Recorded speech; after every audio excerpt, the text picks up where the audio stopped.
capítulo 4, tá bom? Você pode aí abrir a sua Bíblia de Oséias, capítulo 4.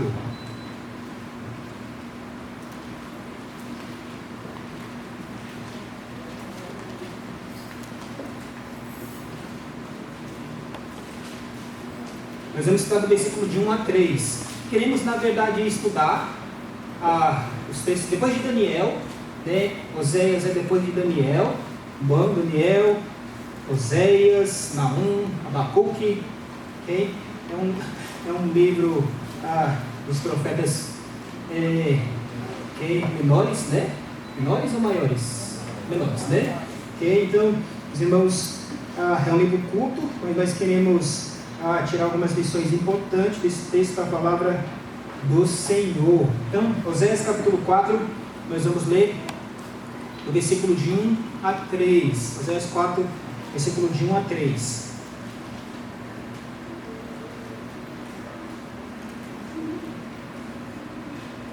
Tudo tranquilo? Acharam? Okay. Diz assim então Oséias 4, versículo de 1 a 3. Ouvi a palavra do Senhor, vós, filhos de Israel, porque o Senhor tem uma contenda com os habitantes da terra, porque na terra não há verdade, nem benignidade, nem conhecimento de Deus. Só permanece o perjurar, o mentir, o matar, o furtar e o adulterar. Fazem violência, um ato sanguinário segue imediatamente a outro. Por isso a terra se lamentará, e qualquer que mora nela desfalecerá, com os animais do campo e com as ervas do céu, e até os peixes do mar serão tirados. Então, Oséias capítulo 4, versículo de 1 a 3. Vamos orar, e nós queremos estudar esse texto da palavra do Senhor. Nosso Deus, nós te louvamos, ó Pai, e te agradecemos por tua bendita palavra. Obrigado porque nós tivemos o grande privilégio de poder já te servir e te adorar com os cânticos, Senhor, e agora também queremos te servir e te adorar por meio da leitura, da explicação da tua palavra para o teu povo, Senhor. Nos ajuda a compreender as verdades da tua palavra, Senhor. Nos ajuda a enxergar as maravilhas da tua lei. Nos ajuda a viver por meio dela para o louvor da tua glória, Senhor. Bendito seja o teu santo nome, ó Pai. Peça ao Senhor que esteja falando ao coração de cada um nessa noite, conforme a necessidade de cada um, para o louvor da tua glória, Senhor. Nós oramos agradecidos, no nome santo do nosso Senhor Jesus Cristo. Amém, Senhor. Um presidente disse a seguinte frase: disseto extremo por meu país quando reflito que Deus é justo. Esse presidente, ele está dizendo, nessa frase curta aqui, que quando ele refletia sobre a santidade de Deus, sobre a justiça do Senhor, e quando ele refletia com relação ao país dele, ele se sentia estremecido por causa que ele sabe que Deus é um Deus santo e um Deus justo. Foi Thomas Jefferson que escreveu essas palavras, um dos presidentes dos Estados Unidos. Quando nós chegamos ao texto aqui de Oséias, irmãos, nós percebemos e podemos pensar que Oséias ele concordaria, né, com essa frase desse presidente. Por experiência, Oséias, né, ele sabia que o pecado ele não era algo apenas que trazia tristeza ao coração de Deus, mas também que o pecado é algo que ofende a santidade do Senhor. Deus estava pronto para perdoar o povo dele. Deus estava pronto para restaurar a comunhão dos israelitas com o Senhor, mas eles mesmos não estavam prontos para voltar-se ao Senhor. Eles não se arrependeram dos seus pecados, como também nem sequer admitiam que tinha pecado na vida deles mesmos, irmãos. Assim, o povo de Deus não se arrependendo dos seus atos, não se arrependendo dos seus pecados e não voltando para o Senhor, o próprio Deus resolveu realizar um julgamento. o próprio Deus resolveu tratar com o povo dele. No capítulo 1 ao capítulo 3 do livro de Oséias, nós estudamos esse texto, tá certo? Acho que alguns anos atrás, eu não sei se vocês se lembram disso, no nosso retiro que nós tivemos, né? Nós estudamos o capítulo 1, 2 e 3 sobre casamento e vimos coisas muito importantes. Então, no capítulo 1 a 3 de Oséias, ele vai falar sobre casamento, sobre relacionamento. Mas quando nós entramos no capítulo 4, o profeta Oséias, ele deixa a cena do casamento para descrever a cena de um tribunal, o tribunal de Deus, o tribunal do Senhor. O povo de Deus, ele estava sendo convocado para se apresentar diante de Deus, diante do Senhor, porque o próprio Deus queria tratar com o povo do Senhor. E nós temos lições importantes para aprender desse texto de Oséias, capítulo 4, versículo de 1 a 3. A lição que eu quero compartilhar com vocês nessa noite, irmãos, é o seguinte: uma nação rendida à degradação moral comete todo tipo de pecados. Uma nação que está entregue, que é rendida à degradação moral, ela comete todo tipo de pecado. Quais são as características de uma nação que é rendida à degradação moral? Esse texto aqui, ele nos apresenta uma lista de pecados de uma nação que é rendida à degradação moral. Em primeiro lugar, nós podemos ver que uma nação que está aí rendida à degradação moral é uma sociedade que despreza a verdade. Versículo 1 e versículo 2 de Oséias, nós podemos ver isso. A parte inicial aqui de Oséias, este primeiro versículo, irmãos, Deus está convocando o seu povo, né? E diz assim o seguinte: ouvi a palavra do Senhor, vós filhos de Israel, porque o Senhor tem uma contenda com os habitantes da terra. Então nós vemos aqui que Deus está chamando a atenção para que o povo dele prestasse atenção à voz de Deus, à voz do Senhor. Essa imagem aqui de Deus levando o povo, a terra, a julgamento, irmãos, é uma imagem que aparece com frequência em outros textos da palavra de Deus no Antigo Testamento. Deus, ele quer chamar o povo dele ao julgamento, e Oséias, ele vai destacar alguns pecados a partir do versículo 2, mas já no versículo 1, ele vai falar de 3 graves pecados da nação com relação ao próprio Deus. Primeiramente, a terra, ela estava destituída da verdade, do amor e do conhecimento de Deus, do conhecimento do Senhor. Quando nós lemos esse texto, ainda no versículo 1, nós percebemos essa questão. Oséias, o próprio Deus está chamando a atenção para que o povo ouça a voz de Deus, a voz do Senhor, e a razão que ele vai dar para que o próprio Deus trate com o povo de Deus e a própria terra, é porque diz o seguinte: o Senhor tem uma contenda com os habitantes da terra, porque na terra não há verdade, nem benignidade, nem conhecimento de Deus. Vocês percebem aqui? 3 coisas faltando naquela época de Oséias, 3 coisas que eram necessárias e não estavam acontecendo com o povo de Deus e a terra também. A palavra que nós vemos aqui, irmãos, ele fala verdade e benignidade, que também pode se referir ao amor. É a ideia, tá certo, de uma lealdade, de uma aliança que foi firmada com o próprio Deus. Provavelmente aqui, né, essa benignidade, este amor, está se retratando a uma aliança que o próprio Deus fez com o próprio povo. E quando Deus fez essa aliança com o próprio povo de Israel, eles responderam de forma positiva, dizendo que iam obedecer o próprio Senhor. Deixa anotado aí, e vai lá para o texto, por favor, de Êxodo capítulo 19. Aqui, debaixo daquela coisa, né?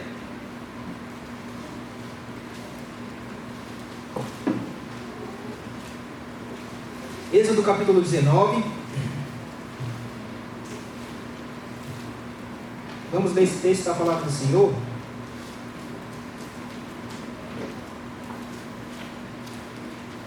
Olha aí o que diz Êxodo capítulo 19, versículo 7 e versículo 8. E veio Moisés e chamou os anciãos do povo e expôs diante dele todas as palavras que o Senhor lhe tinha ordenado. As palavras do versículo 5: e do versículo 6 da aliança que Deus estava estabelecendo com o povo. Então todo o povo respondeu a uma voz e disse: tudo o que o Senhor tem falado, faremos.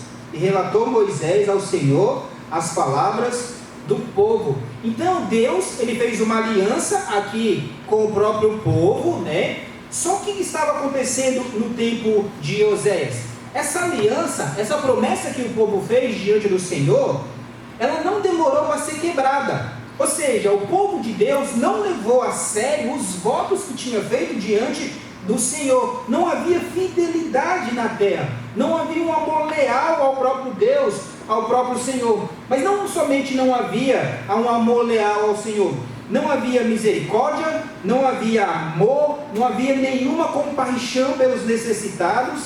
As pessoas estavam sendo desleais ao próprio Deus e cruéis uma com as outras. Por isso, naquela situação, Deus está chamando a atenção do próprio povo de Deus e dos habitantes da terra também.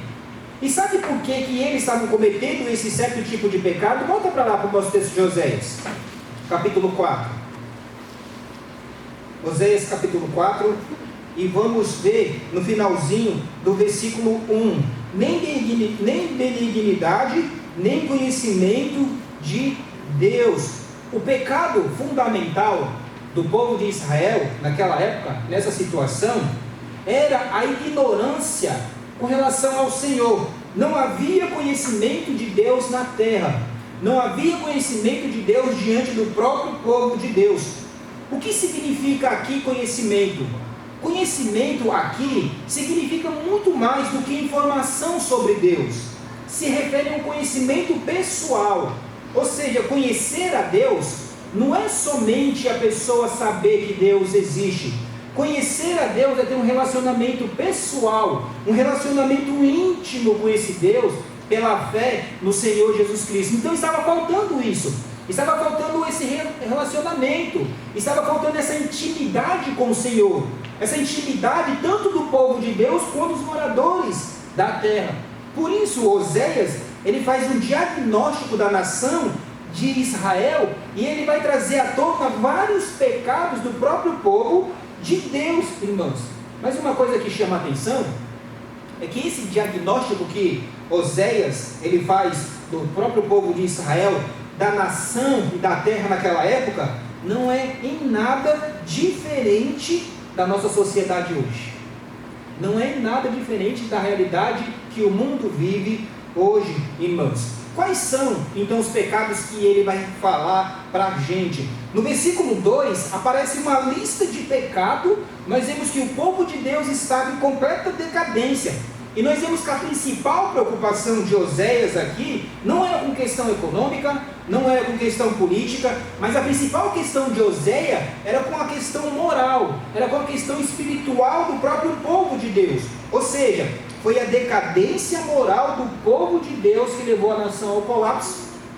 Foi porque o povo de Deus não estava servindo ao Senhor nessa situação que a nação estava sofrendo. Então no versículo 2, ele vai começar a destacar alguns tipos de pecado. E ele começa dizendo no início do versículo 2 o seguinte: só permanece o perjurar, ou o que só prevalece é perjurar e mentir. Quando ele fala isso aqui, quando está permanecendo o perjurar e o mentir, esse pecado aqui, irmãos, é a quebra do terceiro e do nono mandamento de Deus. Quando ele escreve, tá certo? Nós temos lá no texto de Êxodo, capítulo 20, ou seja, não matarás e não tomarás o nome do Senhor teu Deus em vão, né? Não dirás falso testemunho. Perjurar aqui é maldizer o outro. Mentir é afirmar que algo é verdadeiro quando você sabe que aquilo é falso. A pessoa sabia que aquilo ali era algo falso, né? Mas ela estava afirmando como algo verdadeiro. O que o profeta quer chamar a atenção é que em Israel reinava a falsidade, reinava a mentira, né? Ou seja, a palavra que eles estavam falando não era uma palavra que tinha valor. As pessoas eram pessoas falsas, não eram pessoas verdadeiras. Por quê? Porque elas não tinham compromisso com a palavra delas, elas não tinham compromisso com os votos que elas tinham estabelecido diante do Senhor, existia uma forte tendência de destruir o nome e a reputação de outras pessoas. E Oséias está chamando essa atenção. O próprio Deus está chamando essa atenção também. Ou seja, a própria religiosidade do povo, o próprio povo de Deus, naquela época, estava envolto das mentiras, irmãos. E eles mantinham uma liturgia animada diante do Senhor, mas era apenas para esconder os seus próprios pecados. Pecados ocultos que eles sabiam diante de Deus, diante do Senhor. O que só prevalece é perjurar e mentir. Só permanece essas coisas. Agora, nós vivemos uma sociedade diferente? Não, não vivemos. A nossa nação vive a mesma realidade. Nós vivemos num país onde existe a mentira, em que a verdade é falsificada para proteger os interesses dos homens, não é verdade? Nós vivemos aí, né? Mas quando as pessoas rejeitam a Deus, elas começam a explorar as outras pessoas.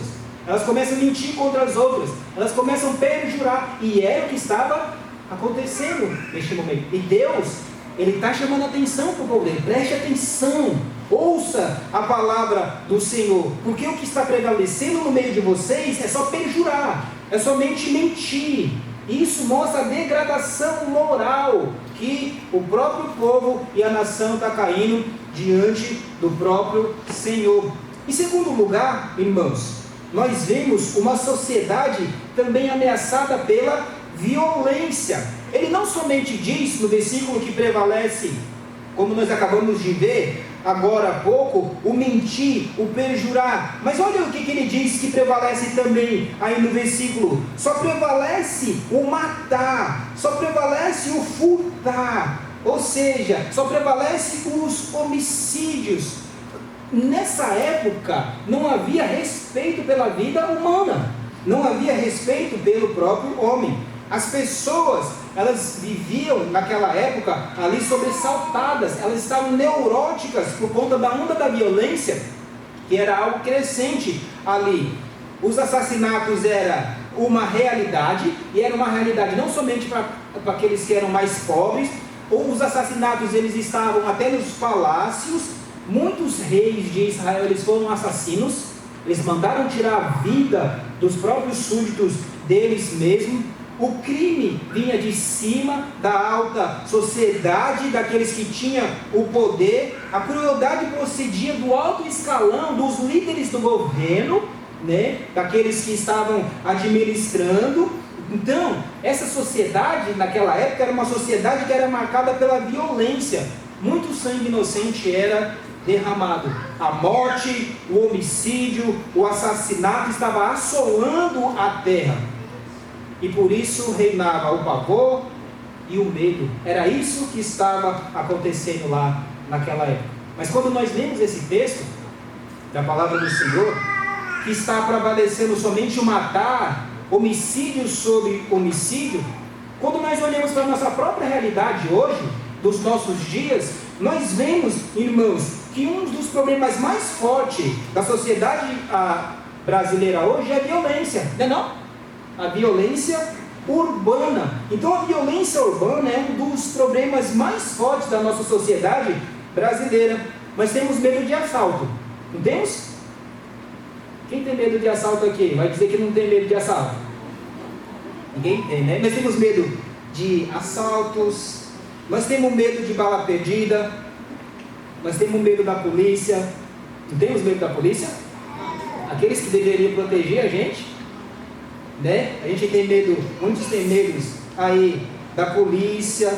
Nós temos medo da violência doméstica, que de fato é uma realidade em muitos lares, a violência doméstica entre muitos maridos. Nós somos o país dos pistoleiros de aluguel, não é não? Lembra do passado? E até hoje também nos interior aí, né? Ok? Existia essas coisas, né? O país do homicídio dos inocentes, o país da impunidade. onde não se trata como deveria se tratar o pecado do homem. Então, uma nação que está na degradação moral, ela comete todo tipo de pecado. Por quê? Porque ela é uma sociedade ameaçada pela violência. E nós vimos isso lá naquela época, e nós vimos isso hoje na nossa própria época. Em terceiro lugar, nós vemos que também aquela era uma sociedade desonesta e uma sociedade opressora. No versículo 2, nós vemos ainda o que prevalece é furtar e há arrombamentos, né? Como ele vai dizer aí, do ato sanguinário, né? E ele vai dizer que esse ato sanguinário, ele segue imediatamente a outro ato. Então, aqui o profeta, ele está denunciando a quebra do 8º mandamento da lei de Deus, naquela época. As sociedades, que eram sociedades privadas, elas estavam sendo desrespeitadas, né? Nessa semana, a gente estava assistindo um jornal, não sei se vocês observaram, se vocês viram naquele jornal do meio-dia, e estava passando que ali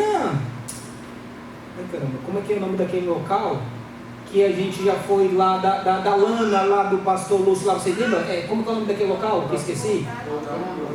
Porto das Dunas. Ali tem umas casas grandes, né? E foi mostrado lá que os assaltantes entraram, tá certo, na casa para roubar o que tinha lá, que estava aberto lá o portão, e eles entraram. Mas o interessante que a repórter disse é que eles entraram na casa errada. Eles queriam assaltar uma casa do lado, queriam roubar aquela casa, não era aquela que eles tinham entrado. E o comparsa deles que estava fora ligou: ei, vocês entraram aí no lugar errado, nessa casa não, é outra. Vocês imaginem aquela família da outra casa ouvindo isso, irmãos. Que situação! E aquela família que estava naquela mesma casa, ali, daqueles homens que estavam assaltando, que dificuldade que eles estavam passando naquele momento. Então as propriedades privadas, elas eram desrespeitadas. E hoje também é dessa mesma forma. A desonestidade naquela época estava presente no palácio, estava presente no comércio, até nos templos religiosos. O crime, ele era praticado na calada da noite, era praticado à luz do sol. O roubo era praticado às escondidas e também era praticado, tá certo, à mão armada. Parece que nós estamos vendo a nossa própria sociedade, a nossa própria realidade. Hoje, nós vivemos no Brasil a realidade dos assaltos. Nós vivemos a realidade dos arrombamentos e sequestros. Ninguém anda mais tranquilo no meio da rua. Ninguém anda. Você pode estar andando no meio da rua. Quando você vê lá o motoqueiro, que vem lá e vem com garupa, né? Você fica tranquilo? Não fica tranquilo diante daquela situação. Nós ficamos trancados atrás dos ferrolhos, né? Nós ficamos atrás dos muros altos, das cercas elétricas, não é assim?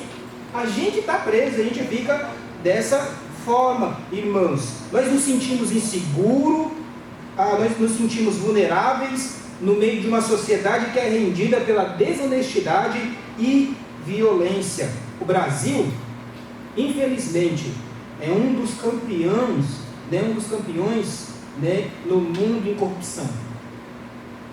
A corrupção, ela prevalece a torto à direito. Essa corrupção, ela está presente, né, estava presente naquela época nos palácios e hoje também está nas casas e também nos tribunais, irmãos. Nós temos uma das maiores cargas tributárias do mundo, mas a maior fatia desse dinheiro, ela vai cair no ralo da corrupção, para abastecer contas de políticos desonestos. Não é verdade? Nós temos aqui dois empresários, né? Que pagam, e a gente paga também impostos altíssimos, não pagamos? E a gente vê para onde é que vai aquele dinheiro? O bolso, né? Vocês sabem já de quem que vai esse dinheiro. Então, irmãos, aquela época era uma época de uma sociedade que era desonesta e opressora. E a nossa época não é diferente da nossa sociedade também, tá certo? Que é desonesta e opressora. Nós vivemos a cultura do levar vantagem em tudo. Eu quero levar vantagem em tudo. Nunca me esqueço uma época, eu fiquei danado com isso, né? Eu era seminarista e eu estava interessado num livro, e uma pessoa comprou um livro, ok? E eu sabia qual era o preço do livro, Depois ele queria vender o livro, ele comprou um livro, vou dizer assim, tá certo? Por R$36 e queria vender o livro para mim por R$46. Eu falei, não dá certo não, esse negócio que você comprou por 36 e quer vender para mim por 46, está muito perto, né? Queria ali, naquele momento, tirar vantagem, não achei certo aquela situação. Mas nós vivemos muito dessa realidade, é algo, tá certo, verdadeiro. Então, irmãos, nós vivemos numa sociedade que é desonesta. É importante a gente entender qual era a condição do povo de Israel naquela época e da nossa sociedade, para a gente entender o que foi que Deus fez com eles posteriormente, através dos juízos que Deus enviou para aquela sociedade, para aquele povo, porque eles não se arrependeram dos seus pecados, porque eles não se voltaram para o próprio Deus, porque eles não se voltaram para isso. Deus enviou juízo para eles, e nós vamos ver, tá certo, qual foi os tipos de juízos que Deus tinha enviado. Quando nós vemos o texto de Joel, Deus mandou gafanhoto, vocês lembram? E agora, 2 semanas atrás aí, né? Viu a questão do gafanhoto, né? Cadê o Valdir? Tá aqui, tá certo? Tá mandando lá no carro com o Valdir, né? E a gente estava falando, ele, pastor, o que o senhor acha dessas pragas aí, pastor? Disse, irmão, com certeza de uma coisa eu estou certo. Certamente o Senhor está por trás disso aí, ok? Deus está nessa questão. E ele diz, você só vê o povo só reclamando, né? Agora veio a segunda praga, veio a peste e veio agora esses gafanhotos aí. Imagine lá no Egito, o povo só está na segunda e está reclamando, falta 8 ainda, né? Falei, irmão, não sei, tá certo? Mas a questão se nós vamos pensar, eram 10 pragas lá. E se essa questão que vem aí, né? E logo na segunda, o raciocínio do irmão está certo. O povo já está reclamando na segunda. Imagine se vier mais 8. Já pensou? Ok? Nuvem de poeira? Tem essa aí também? Ixi, caramba, ai meu Deus. Okay? Mas você lembra de uma questão importante? Deus preservou e protegeu o povo dele na terra do Egito. Lembram? As 10 pragas que caíram sobre os ímpios, nenhuma daquela afetou o povo de Deus. Vocês lembram dessa questão importante? Irmãos, nós estamos seguros na mão do Senhor, mas pode ser que Deus possa permitir que isso aconteça com a gente também. Mas em tudo isso nós somos mais que vencedores. Nós sabemos o nosso destino, nós sabemos para onde nós vamos. Não sabemos? Nós temos colocado a nossa confiança no Senhor Jesus Cristo, nossa esperança e certeza é certa, é uma eternidade de viver em glória com o próprio Senhor. Aquela sociedade não era somente uma sociedade desonesta, mas também era uma sociedade imoral. Era uma sociedade imoral, como é a nossa sociedade hoje, sociedade imoral. Olha aí o que o versículo 2 diz: o que prevalece é adulterar. Adulterar é a quebra do 7º mandamento de Deus: não adulterarás, né? O adultério em Israel era algo duplo ali naquela época. Primeiro, a nação abandonou a aliança que eles tinham feito com o Senhor para ir atrás de outros deuses, para ir atrás de falsos deuses, cometendo um adultério espiritual. Oséias capítulo 1, versículo 2 fala sobre isso. A idolatria desembocou na imoralidade, pois a palavra do Senhor Deus ensina que a sensualidade tira o entendimento. Oséias capítulo 4, versículo 11. Então o povo era um povo que vivia de forma imoral, era um povo que vivia na luxúria. Os votos da fidelidade, os votos que tinha assumido no casamento, a fidelidade estava sendo quebrada, tanto com o Senhor, contra o próprio cônjuge, assumido no casamento. Então, irmãos, o casamento estava sendo banalizado. As pessoas se entregavam às orgias, elas usavam seus corpos para prazeres irresponsáveis. Essa era a condição da nação. Basta você ler o Antigo Testamento. Infelizmente, o Brasil, de igual forma, está atolado também na imoralidade. Nós somos o país do nudismo, do carnaval, das novelas sensuais, da pornografia, do homossexualismo, a diversidade, né, de todas as cores lá. Nós somos o país da permissividade, da infidelidade conjugal. Essa é a grande realidade, irmãos. Israel foi disciplinado por Deus por causa da idolatria e por causa da imoralidade. A imoralidade sem limite do próprio povo de Israel fez a nação adoecer. Elas eram uma sociedade imoral, do próprio homem, irmãos. A sociedade que está em degradação moral, a sociedade que baniu ao Senhor, é uma sociedade cujo pecado deixa marca por toda parte. Deixa marca por toda parte.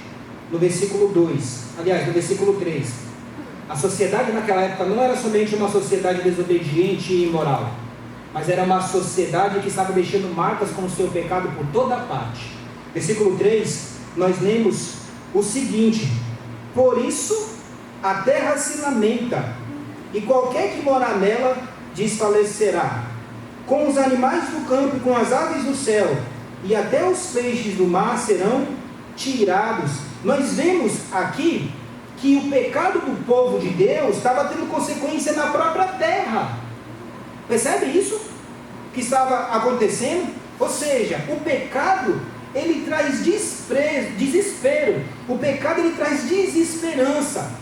Ele traz um sentimento de vazio, irmãos. Esse é o saldo deixado pelo pecado. Deus estabeleceu a aliança dele com o próprio povo dele. O povo de Deus deveria ser um povo que deveria obedecer ao próprio Deus. E qual era a aliança que Deus estabeleceu com a nação de Israel? Era uma aliança condicional. Deus colocou algumas condições para eles. Deus estabeleceu que ia abençoar ele e ia abençoar a terra se o povo obedecesse a palavra do Senhor. Mas se eles desobedecessem a palavra de Deus, desobedecessem a palavra do Senhor, Deus ia castigar eles. Deus ia trazer a punição, Deus ia trazer o juízo. Vamos para o livro de Levítico, capítulo 26.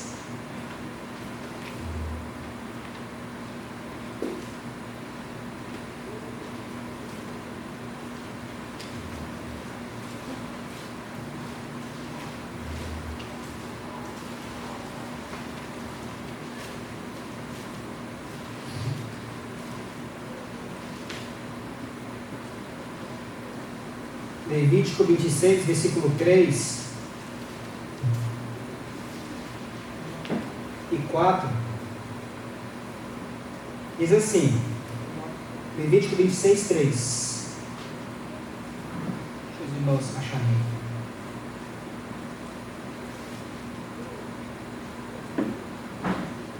Olha aqui, diz Levítico 26, 3, se andardes nos meus estatutos e guardardes os meus mandamentos e os cumprides, então eu vos darei a chuva a seu tempo, e a terra dará a sua colheita, e a árvore do campo dará o seu fruto, e a debulha se vos chegará a vindima, e a vindima se chegará à sementeira, e comereis o vosso pão a fartar, e habitareis seguros na vossa terra.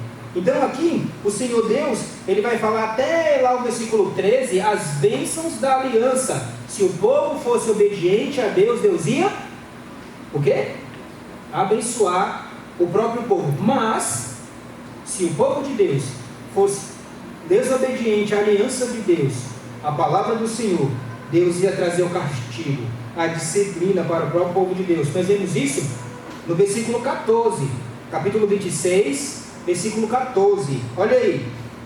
Mas, se não me ouvides, e não cumprides todos estes mandamentos, e se rejeitardes os meus estatutos, e a vossa alma se enfadar dos meus juízos, não cumprindo todos os meus mandamentos para invalidar a minha aliança, ou seja, se vocês se enfadarem da minha palavra, se vocês se enfadarem do meu juízo, do meu estatuto, da minha palavra, se vocês forem desobedientes e não me servir cumprindo aquilo que está na lei, então eu também vos farei isso. Porei sobre vós o terror, a tísica e a febre ardente, que consumam os olhos e atormente a alma, e segurareis em vão a vossa sementeira, pois os vossos inimigos o comerão. e porei a minha face contra vós, e sereis feridos diante dos vossos inimigos, e os que vos odeiam, de vós se assenhorearão, e fugireis se ninguém vos perseguir. Deus então disse que envia aflição. Não somente isso, o segundo castigo que nós vemos é que Deus envia seca. E se ainda com estas coisas não me ouvides, então eu prosseguirei a castigá-los 7 vezes mais, por causa dos vossos pecados. Porque quebrareis a soberba da vossa força, e farei que o vosso céu seja como ferro, e a vossa terra como cobre, e em vão se gastará a vossa força, a vossa terra não dará a sua colheita, e as árvores da terra não darão o seu fruto. Deus envia seca. E sabe uma coisa, irmãos? Cada vez que Deus enviava uma peste para eles, e eles não se arrependeram do pecado deles, da vida deles, sabe o que Deus ia fazer? Ia enviar 7 vezes mais. Vocês perceberam no texto isso?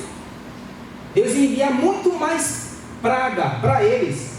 O texto diz aí, no versículo 18, né? E se ainda com essas coisas não me ouvides, então eu prosseguirei a castigar-vos 7 vezes mais por causa dos vossos pecados. Percebe isso?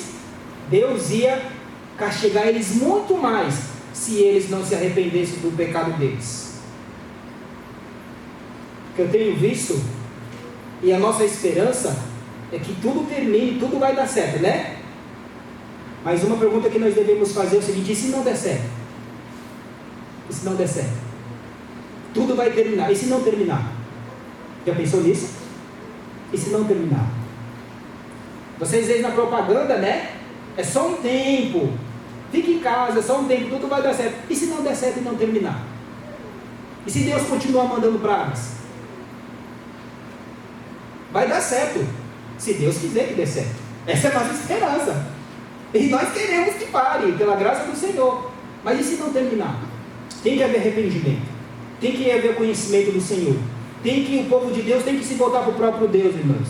A terra lá, como nós vimos, estava sofrendo, porque o povo de Deus não estava conhecendo ao Senhor, porque o povo de Deus não estava buscando o próprio Deus.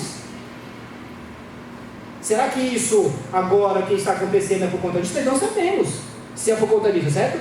Nós não sabemos, mas nós podemos voltar lá para o próprio texto e perceber que o que estava acontecendo naquela época era por conta disso. Era por conta disso. E nós temos que lembrar disso. Então, o pecado do povo estava deixando marcas na terra, em toda a sociedade, porque eles não estavam cumprindo a parte da aliança. Então, irmãos, o pecado, ele não atinge apenas a sociedade humana, mas ele atinge a própria natureza. Olha lá o que diz o nosso texto. Volta para Oséias capítulo 4, por favor. Oséias capítulo 4, versículo 3.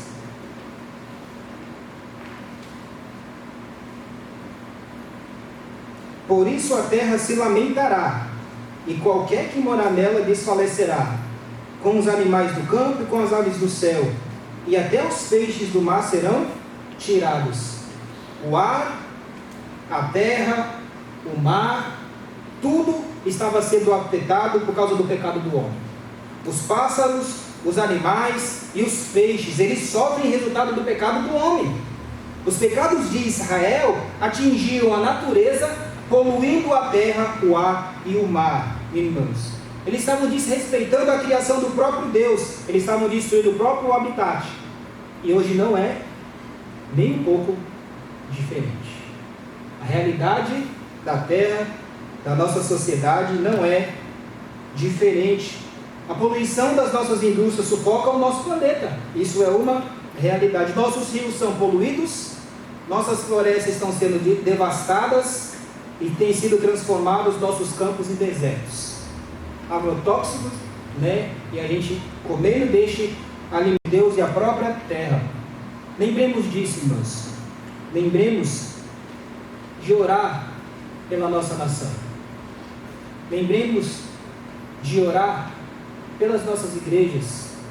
Lembremos de orar pelas nossas próprias vidas. Lembremos de orar pelo mundo, para que Deus use de graça e de misericórdia. A impiedade do homem ela vai desembocar na perversão do próprio homem. Quando o homem despreza o conhecimento de Deus, todas as áreas de sua vida entram em colapso. Quando ele despreza o Senhor, quando despreza o conhecimento de Deus, toda a sua vida entra em colapso. Não tem sentido, não tem sentido. Desprezar a Deus, desprezar o conhecimento de Deus, irmãos, é entrar com a sua vida em colapso. A mentira e a calúnia, elas são usadas para destruir as pessoas, com certeza. Por isso, os servos de Deus devem deixar a mentira e falar a verdade em amor. Efésios capítulo 5 vai falar sobre isso. Deixe a mentira e fale a verdade em amor. O crime e a violência sem controle banalizam a sociedade. Com certeza. Com certeza. O crime e a violência que não são controlados pelas autoridades vai banalizar a sociedade e a vida humana. Quando não é tratado o pecado como deve ser tratado, quando as pessoas mudam de nome do pecado, tem a banalização da sociedade, tem a banalização da própria vida. Por isso que nós percebemos que as pessoas matam por qualquer coisa, não respeitam a vida do homem, não respeitam. Não há sociedade humana que possa prevalecer onde estão ausentes a verdade, o amor e o conhecimento de Deus. Nenhuma sociedade vai prevalecer quando estão ausentes a verdade, se só mentira prevalecer, quando existe a falta de amor e também o conhecimento do Senhor. Enquanto as pessoas não sentirem a culpa da condenação, elas não podem desfrutar da glória da conversão. Quando as pessoas não reconhecerem que elas estão trilhando um caminho errado, que elas têm que se voltar para o Senhor, elas não vão desfrutar da glória da conversão e se voltar para o Senhor. Que esse texto de Oséias, capítulo 4, versículo de 1 a 3, que fala de Deus convocando o povo para tratar com Ele, possa nos despertar, irmãos, nos despertar como igreja, nos despertar como servos do Senhor, para avaliar como que está a nossa própria vida diante de Deus, como que está a nossa vida diante do Senhor, porque os nossos pecados, eles influenciam a própria natureza e a própria terra. Que Deus nos abençoe, Deus nos ajude a ter essa consciência, e que nós possamos continuamente servir ao Senhor, nos arrependendo para a honra e glória do próprio Deus. Amém?